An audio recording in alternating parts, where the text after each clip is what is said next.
प्राचीन काल की बात है। असम के ग्रामीण इलाके में मोहन नाम का कुम्हार रहता था। वह जितना कमाता था, उससे उसका घर खर्च आसानी से चल जाता था। उसे अधिक धन की चाह नहीं थी। वह सोचता था कि उसे अधिक कमा कर क्या करना है। दोनों वक्त वह पेट भर खाता था, उसी से संतुष्ट था। वह दिन भर में ढेरों में बर्तन बनाता, जिन पर उसकी लागत 7-8 रुपये आती थी। अगले दिन वह उन बर्तनों को बाजार में बेच आता था, जिस पर उसे 1 या 2 रुपये बचते थे। इतनी कमाई से ही उसकी रोटी का गुजारा हो जाता था। इस कारण वह मस्त रहता था। रोज शाम को मोहन अपनी बांसुरी लेकर बैठ जाता और घंटों से बजाता रहता। इसी तरह दिन बीतते जा रहे थे। धीरे धीरे एक दिन आया कि उसका विवाह भी हो गया। उसकी पत्नी का नाम राधा था। राधा एक अत्यंत सुशील लड़की थी। वह पति के साथ पति के काम में खूब हाथ बंटाने लगी। वह घर का काम भी खूब मन लगाकर करती थी। अब मोहन की कमाई पहले से बढ़ गई। इस कारण दो लोगों का खर्च आसानी से चल जाता था। मोहन और राधा के पड़ोसी यह देखकर जलते थे कि वे दोनों इतने खुश रहते थे। दोनों दिन भर मिलकर काम करते थे। मोहन पहले की तरह शाम को बांसुरी बजाता रहता था। राधा घर के भीतर बैठी कुछ गाती गुनगुनाती रहती थी। एक दिन राधा मोहन से बोली कि तुम जितना भी कमाते हो, वह रोज खर्च हो जाता है। हमें अपनी कमाई से कुछ न कुछ बचाना अवश्य है। इस पर मोहन बोला, हमें ज्यादा कमाकर क्या करना है? ईश्वर ने हमें इतना कुछ दिया है, मैं इसी से संतुष्ट हूं।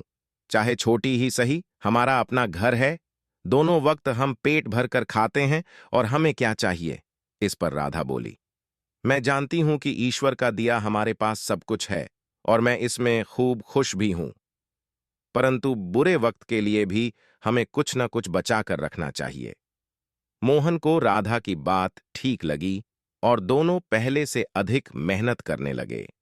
राधा सुबह 4 बजे उठकर काम में लग जाती। मोहन भी रात देर तक काम करता रहता, लेकिन फिर भी दोनों अधिक बचत न कर पाते। अत दोनों ने फैसला किया कि इस तरह अपना सुख चैन खोना उचित नहीं है और वे पहले की तरह मस्त रहने लगे। एक दिन मोहन बर्तन बेचकर बाजार से घर लौट रहा था। शाम ढल चुकी थी।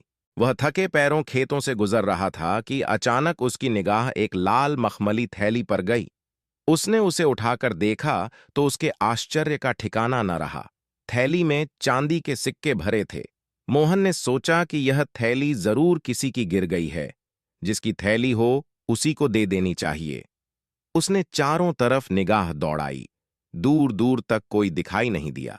उसने ईश्वर का दिया इनाम समझकर उस थैली को उठा लिया और घर ले आया। घर आकर मोहन ने सारा किस्सा राधा को कह सुनाया। राधा ने ईश्वर को धन्यवाद दिया। मोहन बोला, तुम कहती थीं कि हमें बुरे समय के लिए कुछ बचाकर रखना चाहिए, सो ईश्वर ने ऐसे बुरे समय के लिए हमें उपहार दिया है। ऐसा ही लगता है, राधा बोली। हमें गिनकर देखना चाहिए कि ये चांदी के रुपये कितने हैं। दोनों बैठकर रुपये गिनने लगे। पूरे 99 रुपये थे। दोनों खुश होकर विचार विमर्श करने लगे। राधा बोली, इन्हें हमें खराब समय के लिए उठाकर रख देना चाहिए। फिर कल को हमारा परिवार बढ़ेगा तो खर्चे भी बढ़ेंगे। मोहन बोला, पर 99 की गिनती गलत है। हमें 100 पूरा करना होगा, फिर हम इन्हें बचाकर रखेंगे। राधा ने हां में हां मिलाई। दोनों जानते थे कि चांदी के 99 रुपये को 100 रुपये करना बहुत कठिन काम है, परंतु फिर भी दोनों ने दृढ़ निश्चय किया कि इसे पूरा करके ही रहेंगे। अब मोहन और राधा ने दुगुनी चौगुनी मेहनत से काम करना शुरू कर दिया। मोहन भी बर्तन बेचने सुबह ही निकल जाता, फिर देर रात तक घर लौटता। इस तरह दोनों लोग थक कर चूर हो जाते थे। अब मोहन थका होने के कारण बांसुरी नहीं बजाता था, न ही राधा खुशी के गीत गाती गुनगुनाती थी। उसे गुनगुनाने की फुर्सत ही नहीं थी, न ही वह मोहल्ले में कहीं जा पाती थी। दिन रात एक करके दोनों लोग एक एक पैसा जोड़ रहे थे। इसके लिए उन्होंने 2 वक्त के स्थान पर एक भक्त भोजन करना शुरू कर दिया, लेकिन चांदी के 100 रुपये पूरे नहीं हो रहे थे। यूं ही 3 महीने बीत गए। मोहन के पड़ोसी खुसर फुसर करने लगे कि इनके यहां जरूर कोई परेशानी है, जिसकी वजह से ये दिन रात काम करते हैं और थके थके रहते हैं।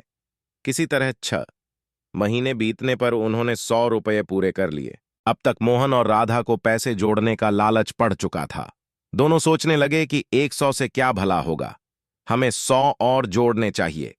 अगर 100 रुपये और जुड़ गए तो हम कोई व्यापार शुरू कर देंगे और फिर हमारे दिन सुख से बीतेंगे। उन्होंने आगे भी उसी तरह मेहनत जारी रखी। इधर पड़ोसियों की बेचैनी बढ़ती जा रही थी। एक दिन पड़ोस की रम्मो ने फैसला किया कि वह राधा की परेशानी का कारण जानकर ही रहेगी।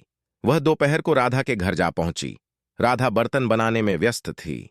रम्मो ने इधर उधर की बातें करने के पश्चात राधा से पूछ ही लिया, बहन, पहले जो तुम रोज शाम को मधुर गीत गुनगुनाती थीं, आजकल तुम्हारा गीत सुनाई नहीं देता।